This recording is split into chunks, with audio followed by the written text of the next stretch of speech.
Sorry थोड़ा मुझे। Amazing, great, बहुत अच्छा था। थोड़ा बहुत प्रॉब्लम हुई आपको, इधर उधर थोड़ा हुआ, but I must say you are a dark horse. Thank you. Welcome.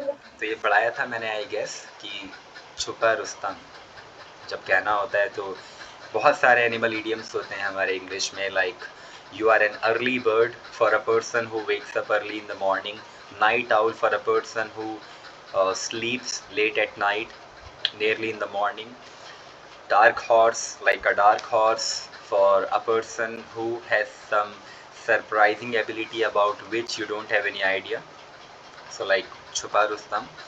और भी शायद एक आध और बताया था, a fish feeling like a fish out of water, like the way Shazia must be feeling very much uncomfortable, जैसे मैंने स्टार्टिंग में इन्हें बोला कि आपको 30 बनाने sentences, so she must be feeling like a fish out of water, right? But now you have made it amazing. Okay.